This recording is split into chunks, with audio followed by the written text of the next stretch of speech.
En nuestras dos sesiones anteriores hemos estado hablando sobre el evangelismo masivo, en otras palabras, cómo en la plantación de iglesias debemos usar el evangelismo masivo para dar a conocer el evangelio a multitud de personas.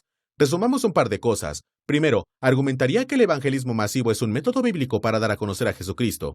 Si observa varios pasajes de la Biblia, verá donde Jesús predica a las masas. Hay multitudes de personas allí, y Él les está hablando sobre el reino de Dios.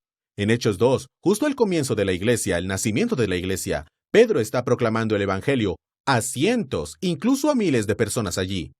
Felipe lo hace en Hechos 8.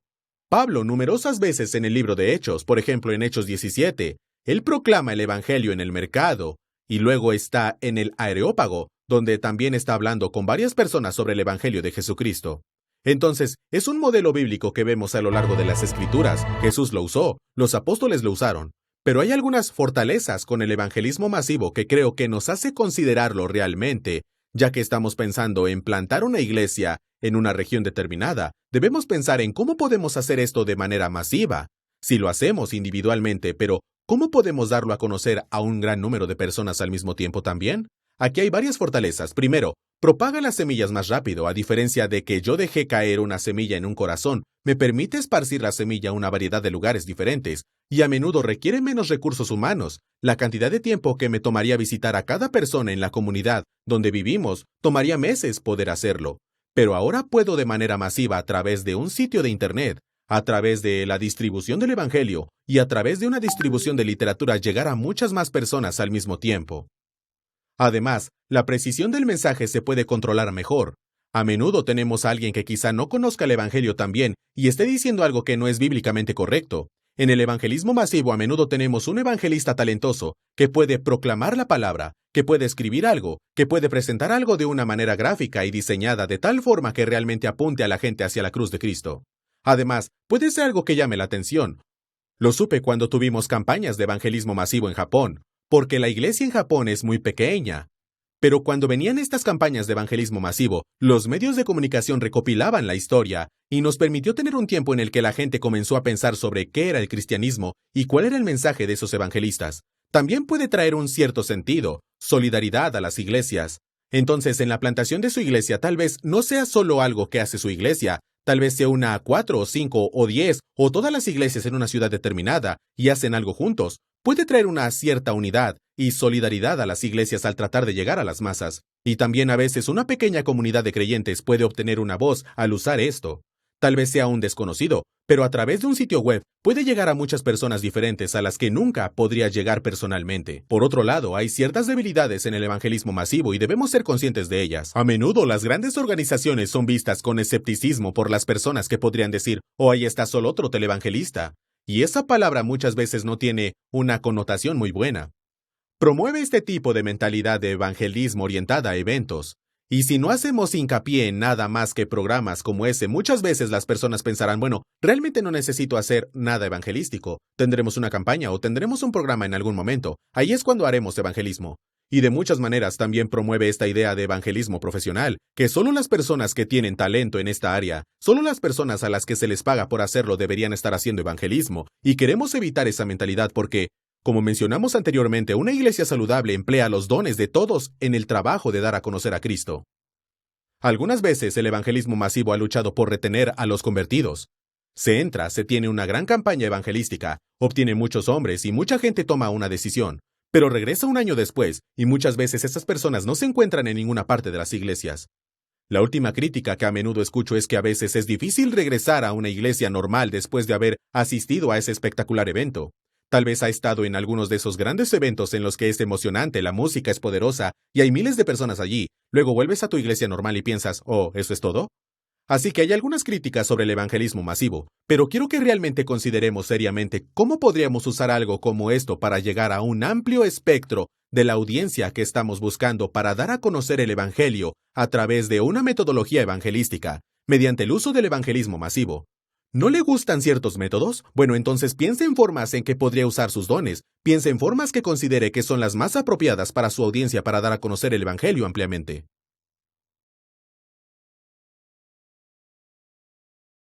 Hace varios años estuve en la nación isleña de Curazao para una conferencia misionera, y mientras estuve allí el hotel en el que me hospedaba estaba cerca de una gran planta de desalinización. Lo que aprendí de la gente que vive allí fue que esta planta suministraba agua potable a toda la isla. Yo me puse a pensar en esto. A menudo nuestras iglesias hacen lo mismo. Reunimos a todos y unimos la sal del mundo en una congregación local, en un edificio. Nos encerramos y esa sal nunca llega al lugar donde debe ir. Nuestras iglesias se convierten en una planta desalinizadora. Brian McLaren escribió, uno de los mayores enemigos del evangelismo es la iglesia como club social. Saca a los cristianos de sus vecindarios, de sus grupos, de sus lugares de trabajo, escuelas y otras redes sociales, y los aísla en un gueto religioso. Cuando pensamos en plantar iglesias, debemos ser plenamente conscientes de que eso puede suceder fácilmente. Nos moveríamos fácilmente a esta mentalidad de intramuros. No sé si alguna vez ha visto la película Campo de Sueños. Hay una frase famosa en esa película que dice, si la construyes, vendrán. Y eso realmente refleja el modelo atractivo de las iglesias, donde construimos algo y esperamos que la gente venga y lo vea. A diferencia de salir y llevar el evangelio a donde están las personas, tenemos el evangelio dentro de nuestros muros y los invitamos a entrar. Ahora bien, el modelo atractivo ha sido útil en muchas culturas. Muchas de nuestras iglesias aquí en los Estados Unidos se basan en este modelo atractivo y funciona hasta cierto punto. Hay una cierta cantidad de personas que buscan ayuda en la iglesia.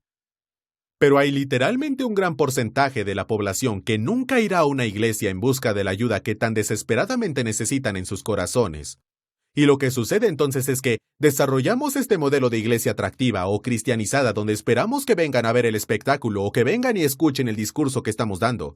A menudo hay cosas similares que giran en torno a ese modelo, como el clero profesional y la institucionalización de los sacramentos. Solo ciertas personas pueden ofrecer los sacramentos y las ordenanzas del bautismo y la cena del Señor. Los edificios también se convierten en objetos sagrados en este tipo de modelo. Mira esta cita de Wolfgang Simpson. Él escribe, hemos sido criados en el templo con la espiritualidad del templo. En el centro de nuestras vidas colectivas hay un edificio, asentado, inmóvil, con todas las formas predecibles. Nuestra espiritualidad se formó como grandes audiencias pasivas que principalmente son personales e internas y su expresión externa es secundaria. A menudo nos enfocamos solo en lo interno. Queremos que gente venga, pero nunca vamos a ellos. Considerando que cuando comenzamos a hablar de la iglesia misional, una iglesia personal, estamos hablando de una iglesia que se mueve más allá de su edificio sagrado, se mueve más allá de su entorno, se mueve más allá de sus propios muros, y se identifica con la raza humana, la comunidad que los rodea, siente lo que ellos sienten, sus latidos resuenan en ideas y pensamientos similares. También es la idea de ser ubicado dentro de una localidad. Juan 1:14 habla sobre cómo Jesús vino y habitó entre nosotros, se encarnó entre nosotros como humanos, y como plantadores de iglesias hacemos lo mismo. Nos mudamos a una comunidad y no esperamos que vengan a vernos, sino que tomamos medidas intencionales para movernos a sus vidas. Entonces, en lugar de ser una fuerza que decide, ven a vernos, somos una fuerza de envío, no extraemos personas, nos infiltramos en lugar de invitar. Ahora bien, ambos métodos funcionan. A veces, un modelo atractivo es muy atrayente para aquellas personas que tienen la vista puesta en querer ser parte de una iglesia, que buscan necesidades espirituales y sienten que la iglesia es un lugar para encontrar eso. Pero en muchos entornos, las personas no buscan una buena iglesia, están buscando soluciones a sus problemas y necesidades. Y en lugar de ir a la iglesia para encontrar eso, nosotros como personas del reino, nosotros como siervos de Jesucristo, nosotros como plantadores de iglesias debemos llevar eso a ellos. Howard Snyder escribió, la gente de la iglesia piensa en cómo traer el mundo a la iglesia. La gente del reino piensa en cómo llevar la iglesia al mundo. Y quiero que seamos ese tipo de personas que plantan iglesias, personas del reino que piensan en cómo nos movemos más allá de nuestros muros, hacia las vidas de hombres y mujeres que están heridos. Entonces considera un par de cosas y piensa en ser un modelo misional en lugar de ser siempre atractivo. ¿Cómo involucramos a las personas en ese tipo de aspectos? Piense ¿en qué están involucrados los seguidores de Jesucristo en su congregación? ¿Qué tipo de pasatiempos tienen? ¿Dónde trabajan? ¿De qué tipo de clubes sociales son parte? En lugar de pedirles que traigan todo eso a la iglesia, ¿podemos alentarlos a ser misioneros en esos lugares donde están sus pasatiempos, sus lugares de trabajo, sus redes sociales? La segunda cosa que le pediría que considere es lo siguiente. aliente y envíe a sus seguidores a Jesús, esos seguidores de Jesús que son parte de su congregación, para infiltrarse o encarnarse en esos muchos aspectos de la vida. A menudo lo que hacemos es que queremos que vengan nuestros creyentes y los involucramos tanto en la iglesia que pierden cualquier tipo de impacto sobre sus viejos amigos o los compañeros de trabajo que tengan. Mi aliento es, pensemos de forma misional, pensemos en cómo podemos usar las redes que ya tienen para permitirles ser la sal y la luz de Jesucristo en esos contextos.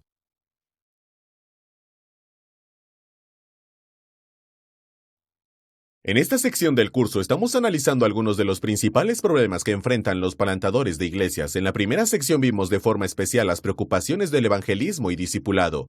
Muy a menudo esas son unas barreras para ver crecer y desarrollar a las iglesias. Comúnmente no prestamos atención a lo que necesitan el evangelismo y el discipulado cuando buscamos nutrir una iglesia. Pensemos un poco en esta idea del discipulado auténtico. Por ejemplo, hombres y mujeres han venido a Cristo, son nuevos seguidores de Jesucristo. ¿Cómo les ayudamos a madurar ahora? ¿Cómo les ayudamos a crecer como seguidores de Cristo? Porque el mandato de Cristo era hacer discípulos, no simplemente conversos, no simplemente personas que levantaron la mano o firmaron una tarjeta, sino personas que se convirtieron en seguidores fieles de Jesucristo. Y ese es un proceso.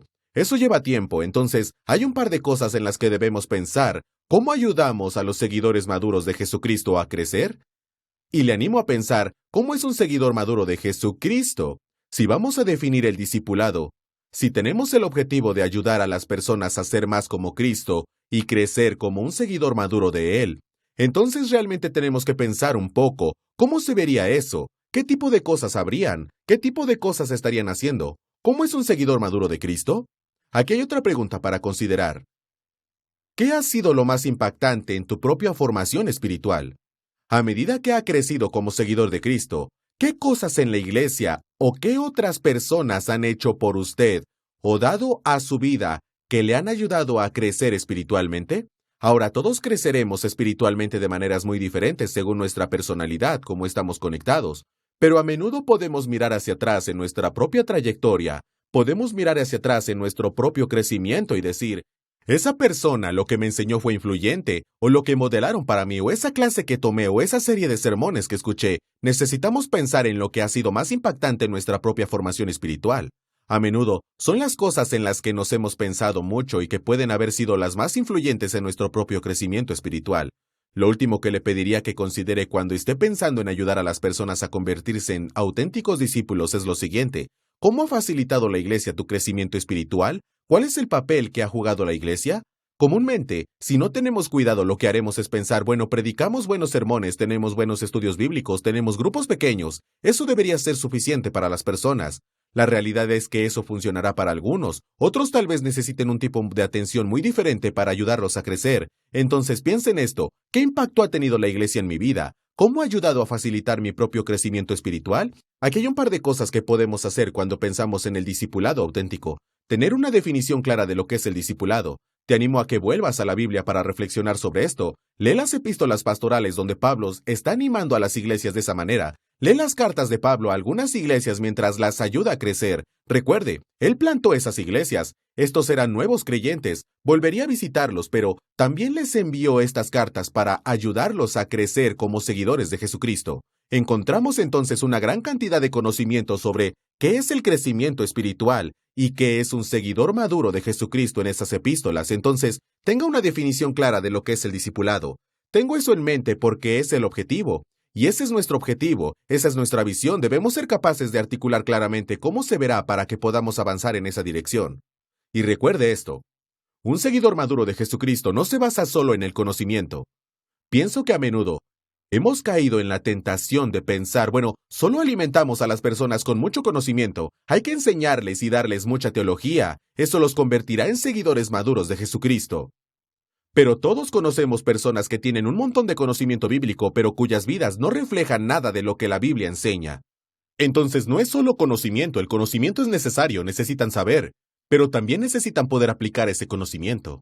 Aquí es donde ciertos métodos de estudio de la Biblia, como el método de estudio Discovery, ha tenido un gran impacto en la vida de muchas personas, porque este es el método en el que te sientas y lees un pasaje de la Biblia, o lees una historia de la Escritura.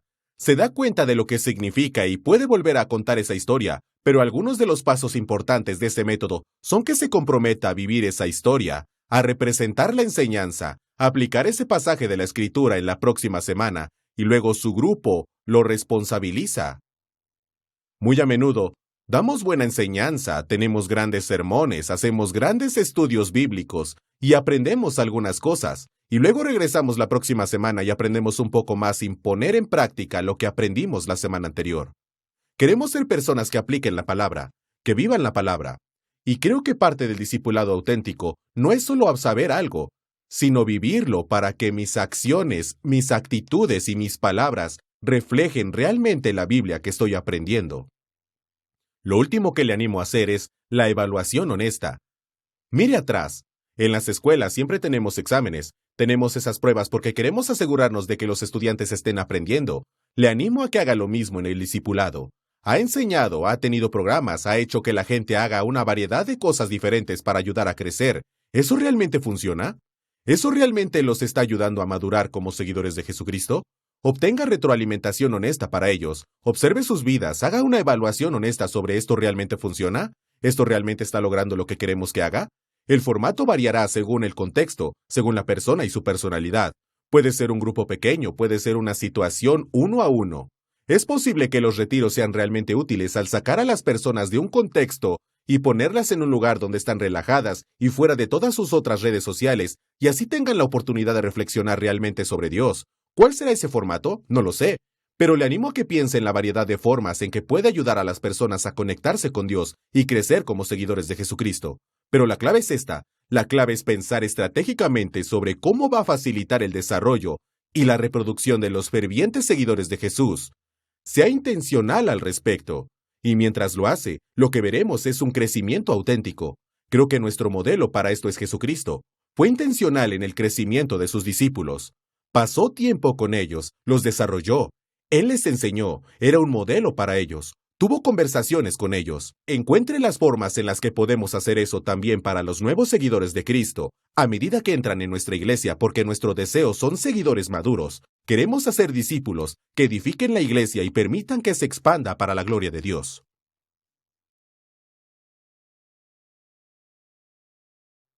En la plantación de iglesias, lo que realmente estamos tratando de hacer es formar discípulos de Jesucristo y queremos que esos discípulos sean auténticos. En la última sesión hablamos sobre cómo sería eso, cómo sería un discípulo verdadero, auténtico y maduro de Jesucristo. Y observamos diferentes factores, pero quiero que pensemos un poco más en esas áreas. Piensa en las competencias principales, piensa en algunas áreas que nos gustaría ver en los discípulos de Jesucristo para conocer, practicar y tener como virtudes en sus propias vidas.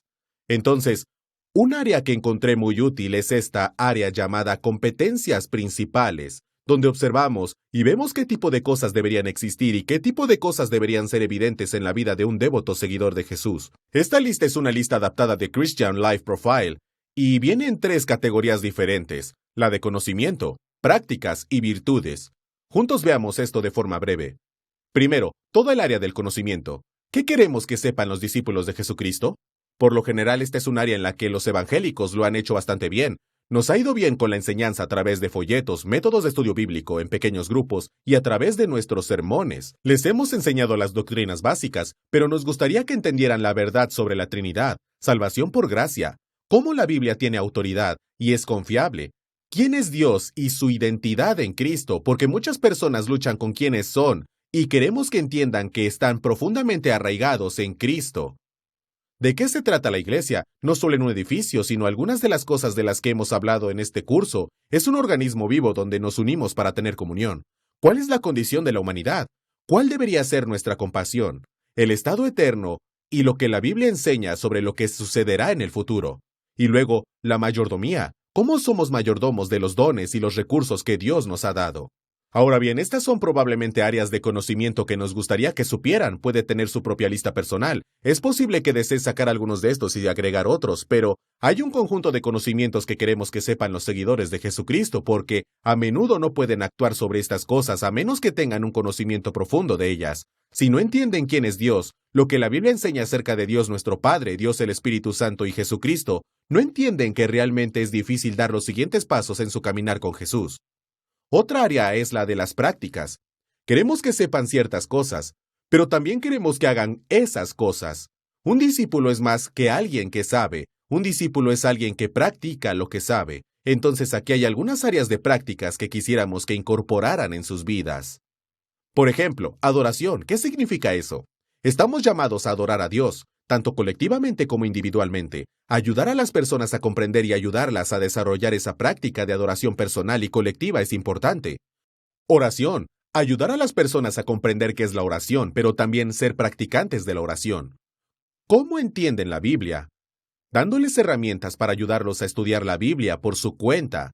Los sermones y los estudios bíblicos grupales son necesarios, pero también lo que es el estudio bíblico individual y el tiempo devocional individual donde practicamos la disciplina de escuchar y practicar la palabra. Ser enfocado. Muy a menudo en nuestras vidas, tenemos muchas otras cosas sucediendo y olvidamos que nuestro enfoque está en caminar con Cristo. Entonces hay que ayudarles a aprender a concentrarse en las cosas anteriores, lo que significa ser una comunidad bíblica y practicar eso. Queremos que nuestra iglesia no solo hable sobre la comunidad, no solo hable sobre el cuidado y procurar las necesidades de los demás, sino que realmente practique eso. Entonces, queremos que practiquen sus dones espirituales. Tenemos que ayudarlos a descubrir cuáles son, ayudarlos a capacitarlos en esas áreas, ayudarlos a cultivar esos dones, pero luego queremos asegurarnos de que tengan lugar en su vida. Tal vez no sea nuestra congregación local, o tal vez estén usando ese don espiritual fuera de los muros de la iglesia para ayudar al cuerpo de Cristo a nivel mundial. Queremos que aprendan sobre dar, regalar su tiempo de manera que lo inviertan en el trabajo del reino. Donar de sus propios recursos financieros. Esta es a veces una de las cosas más difíciles de enseñar a las personas. Enseñar a las personas a dar, y sin embargo, cuando no lo hacemos, les robamos la alegría de dar como lo que habla la Escritura. Entonces, ayudándoles a desarrollar esta práctica de dar al trabajo del reino, les ayudaremos a aprender cómo dar de su fe. Ahora bien, no queremos que sean loros y repitan lo que les decimos como y es así como les cuentas a alguien acerca de Cristo, pero a menudo las personas necesitan ayuda para descubrir cómo ellos, como seguidores de Cristo, pueden compartir el Evangelio y las buenas noticias que han experimentado en su propia vida. Por lo tanto, debemos hacer que practiquen y que aprendan a compartir de su fe y vivir esa fe en su lugar de trabajo y en sus hogares. Y finalmente, toda esa idea de regalar su vida e invertir su vida en el nombre de Jesucristo. Creo que este es un buen conjunto de prácticas para comenzar, ya que pensamos en ayudar a las personas a convertirse en auténticos discípulos. Otra área es esta idea de las virtudes. Queremos verlos practicar estas virtudes de amor, alegría, paz, paciencia, amabilidad, bondad, fidelidad, gentileza, autocontrol, esperanza y humildad. Todas estas cosas no suceden de forma inmediata, crecemos en estas a medida que comenzamos a practicar y aumentar nuestro conocimiento, pero estas son cosas que se hacen evidentes en nuestras vidas, en nuestros lugares de trabajo y a medida que nos relacionamos con las personas que nos rodean. Quiero ser el tipo de persona que exhibe este tipo de virtudes, y creo que las Escrituras hablan sobre el fruto del Espíritu, y notarán que el fruto del Espíritu que aparece en Gálatas se parece mucho a esta lista. Queremos ser discípulos de Cristo, que den evidencia de que estas virtudes están presentes en nuestra vida y se practican en nuestra vida. Entonces, cuando piensa en estas áreas de conocimiento, prácticas y virtudes, puede tener un tipo diferente de lista. Es posible que ni siquiera desee usar este tipo de lista y sienta que de alguna manera no es auténtica, pero he encontrado en mi predicación y en mi enseñanza y a medida que asesoro a alguien y lo discípulo, que es útil tener un plan como este y pensar detenidamente lo siguiente: ¿qué tipo de cosas necesito impartirles en sus vidas? Siempre tendrán problemas en su vida con los que usted puede estar lidiando, cosas con las que puede interactuar con ellos, como los problemas que están pasando y las circunstancias de la vida que están sucediendo a su alrededor. Pero también quiero ser intencional para evitar algunos problemas en el camino y ayudarlos a establecer buenos hábitos en su vida. Y he encontrado que esta lista de competencias principales de conocimiento, prácticas y virtudes es realmente una lista útil para mantenerme enfocado y ayudarme a caminar con un nuevo seguidor de Jesucristo.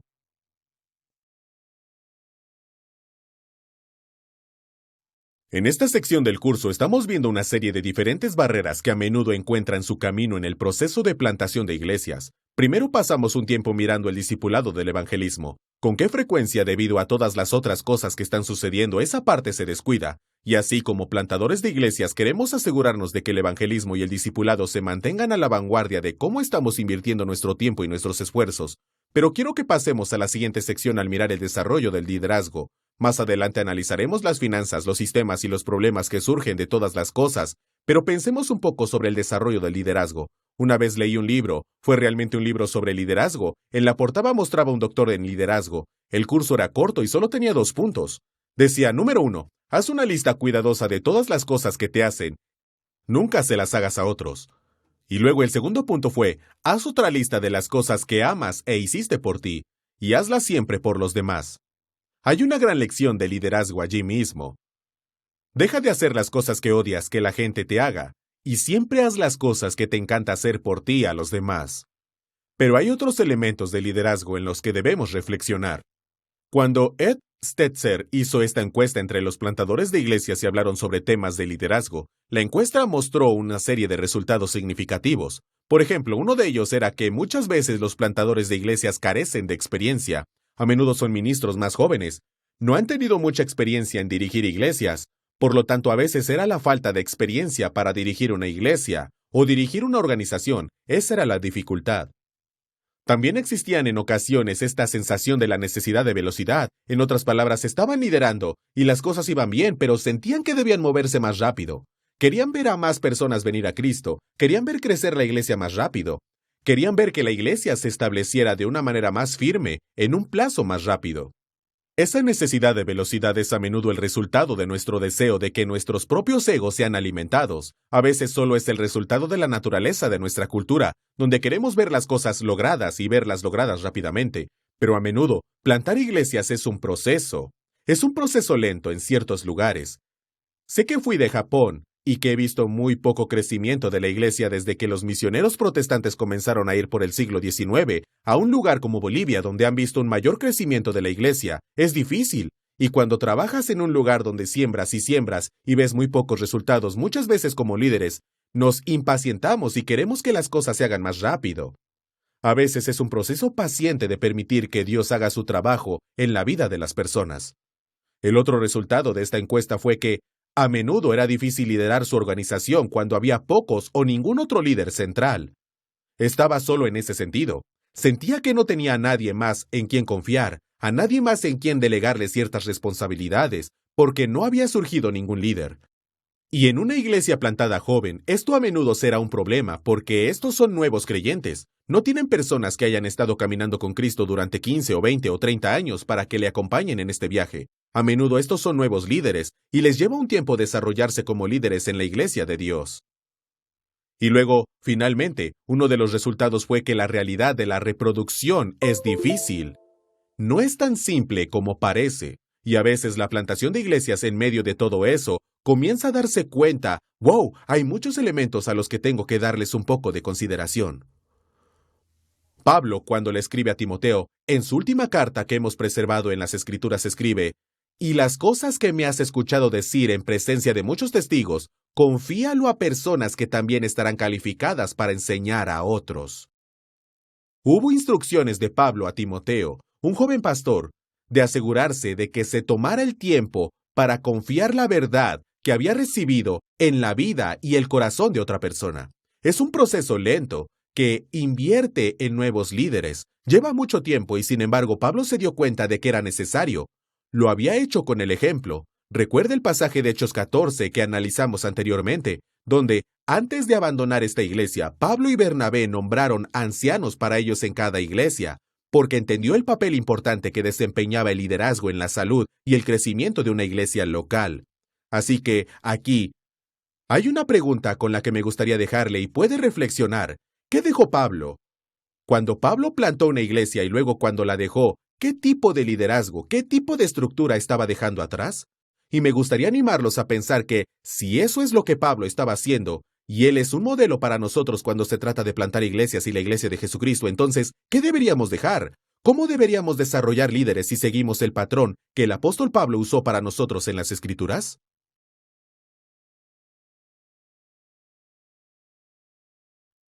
Cuando diga líderes, todos tendrán una imagen muy diferente de un líder en su mente. No sé qué viene a su mente cuando piensa en un líder, un buen líder o un mal líder. Hay una variedad de diferentes estilos de liderazgo, y quiero que consideremos algunos factores que afectan el estilo de liderazgo. Creo que existe el peligro de creer que existe solo una talla para el liderazgo.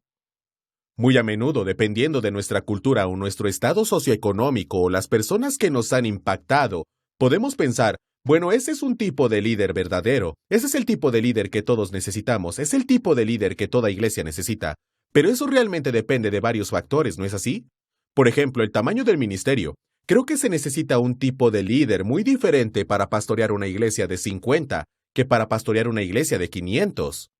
Hay factores diferentes involucrados allí, pero muy a menudo tenemos esta mentalidad de que, bueno, sí, vamos a entrenar un líder, es así como se ve un líder, y entonces entrenaremos de la misma manera a un líder de 50 como a un líder de 500 o 5000. Pero un modelo de iglesia, los modelos de plantación de iglesias de los que hablamos antes, realmente impactarán en el estilo de líder que necesitamos, porque a veces, a un líder que puede dirigir una iglesia de 5000 se le dificulta liderar a un grupo de 10. Mientras que a veces una persona que lo hace realmente bien con un pequeño grupo de 12 o 15 personas tendrá dificultades para dirigir una iglesia más grande. Por lo tanto, una talla no sirve para todos cuando se trata de liderazgo. Tenemos que pensar en qué nivel de líder estamos buscando. ¿Alguien para dirigir un grupo pequeño? ¿Para dirigir una congregación más pequeña? ¿O tal vez una iglesia en una casa? ¿O una iglesia con estilo de plantación? ¿O una iglesia orgánica? ¿O alguien para dirigir una iglesia de 250 o 500 personas? Hay estilos diferentes de líder, y debemos tener eso en cuenta para que no solo produzcamos un estilo de líder. Creo que los problemas generacionales también marcan la diferencia.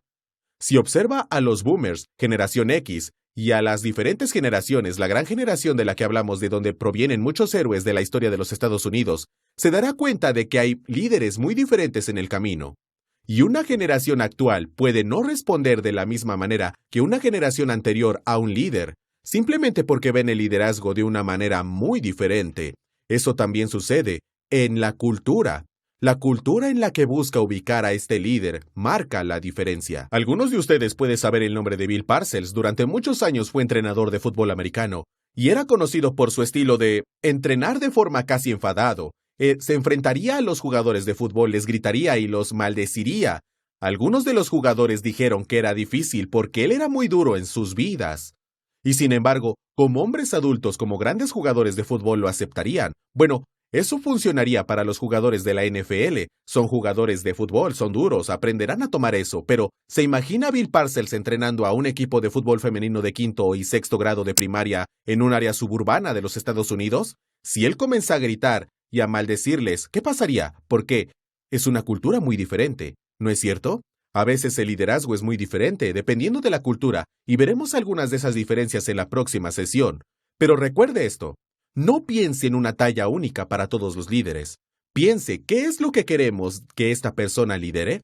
¿Qué áreas de responsabilidad le estamos dando? Entonces la filosofía y el tamaño del ministerio lo impactarán. Los problemas generacionales lo impactarán. Es posible que deba ayudar a una persona más joven a comprender cómo piensa la generación anterior sobre liderazgo y viceversa. Y luego la cultura también hace una diferencia significativa cuando se trata de pensar en cómo vamos a capacitar y desarrollar líderes.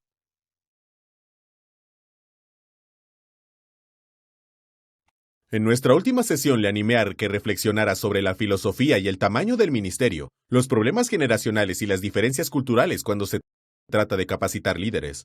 Pero en esta sesión quiero que reflexionemos. ¿Hay representaciones en la Biblia que nos ayuden a comenzar a comprender cómo es el liderazgo bíblico? Por supuesto, debemos considerar la cultura, tenemos que considerar los problemas generacionales y tenemos que considerar dónde queremos ubicar a los líderes y el tamaño del ministerio que es. Pero quiero argumentar que hay algunas representaciones en la Biblia que nos ayudan a comenzar a capacitar líderes en un sentido más general. En la Biblia, creo que hay algunos ejemplos negativos de liderazgo.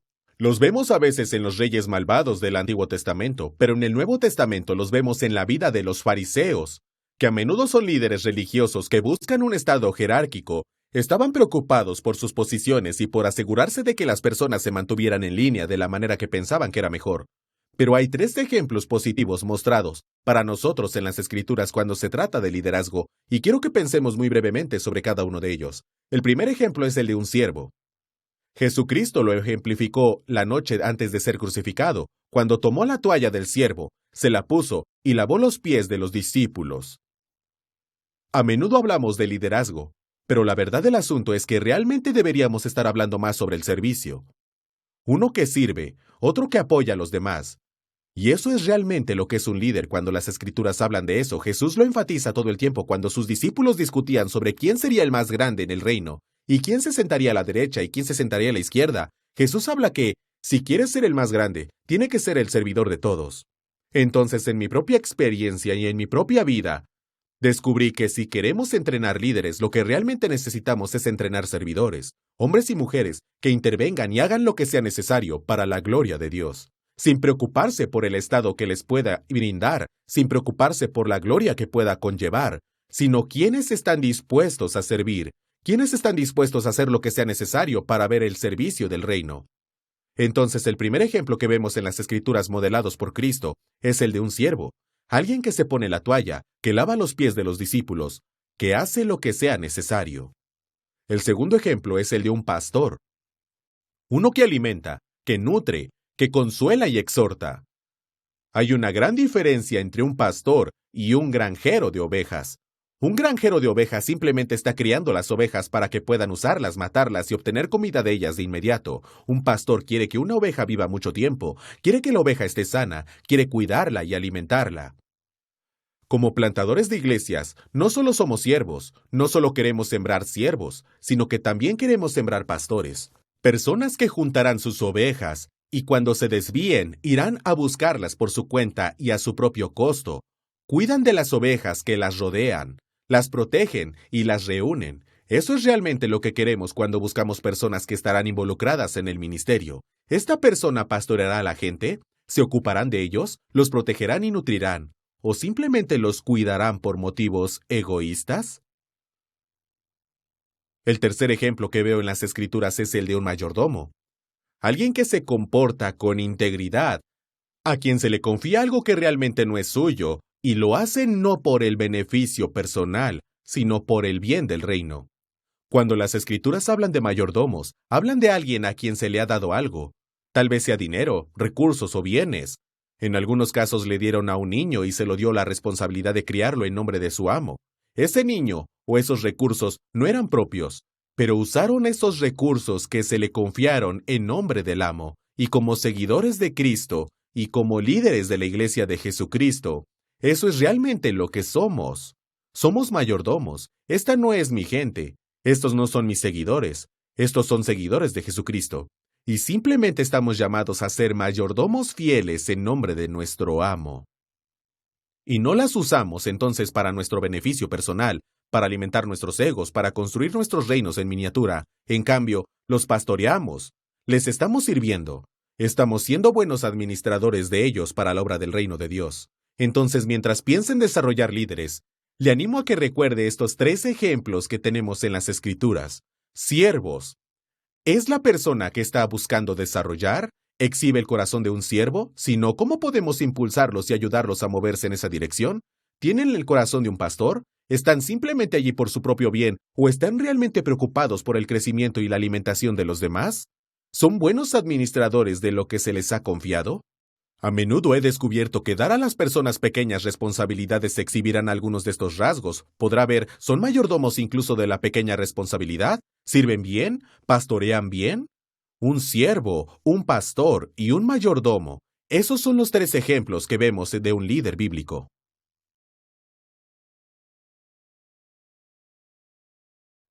En nuestra última sesión vimos 3 ejemplos de lo que la Biblia describe como líderes, un siervo, un pastor y un mayordomo. Pero ahora quiero que reflexionemos, ¿cómo se desarrolla eso en una cultura específica entre el público en el que buscamos plantar una iglesia? Por lo tanto, aquí hay algunas preguntas que le animo a considerar. Número 1. ¿Cómo se ve un líder en nuestra cultura meta? Puede verse muy diferentes. He tenido la oportunidad de vivir en 3 culturas muy diferentes. Viví en los Estados Unidos, viví en Bolivia, viví en Japón. Y en cada una de esas culturas un líder se vería muy diferente. Tendría diferentes rasgos y diferentes estilos de personalidad. En Japón, un líder es generalmente más reservado y no tan extravagante o carismático como lo haría en otras culturas. A menudo es la persona más vieja del grupo, alguien que ha estado por más tiempo. A veces son muy callados, es un estilo de liderazgo de consenso, por lo que tendría un líder muy diferente del que tendría, por ejemplo, en una iglesia de Bolivia o en un grupo social aquí en los Estados Unidos. Entonces pregúntese, ¿cómo se ve un líder en la cultura meta? En segundo lugar, ¿Cuál es la estructura o modelo de liderazgo con el que están más familiarizados? ¿Cómo convertirse en un líder en esa cultura meta? ¿Es por un periodo de tiempo? ¿Se lo ganan haciendo ciertas cosas? ¿De dónde vienen los líderes? ¿Cómo se eligen a los líderes de organizaciones sociales, en la política y en el mundo de los negocios en esa cultura? ¿Cuál es el liderazgo que es común para esas personas? Porque en algunas culturas es más un ambiente tribal donde los ancianos, un grupo de personas, se reunirán y tomarán decisiones. En algunos lugares se trata de llegar a un consenso donde se hablará y se hablará hasta que se tome la decisión, no por una persona, sino por el grupo en su conjunto. Otras culturas son mucho más propensas a seguir a alguien que es muy carismático, que tiene una personalidad fuerte y está casi en un papel de dictador, pero lo seguirán porque les gusta ese estilo de liderazgo. ¿Cómo se ve el liderazgo en esa cultura meta? Por último, le animo a preguntar, ¿cómo se eligen? ¿Cómo se desarrollan? ¿Cuál es el proceso para convertirse en un líder? A menudo aquí en los Estados Unidos, si alguien tiene éxito o tiene una personalidad dinámica y carismática, automáticamente pasa al frente y la gente los ve como líderes. Pero la Biblia tiene algunas cosas que decir sobre eso, sobre cómo elegimos a los líderes y cómo se desarrollan. Ya hemos visto algunos ejemplos, pero le animo a que también piense en esto. ¿Cuáles son algunos de los problemas de carácter que deberían estar allí? Porque a veces elegimos líderes basados en la personalidad o basados en sus logros. Pero las escrituras tienen algo que decir sobre el carácter de una persona. ¿Quiénes son realmente en el fondo? ¿Y cómo siguen a Dios? Esos son temas importantes que la Biblia parece presentar cuando habla de elegir líderes, y los veremos más tarde.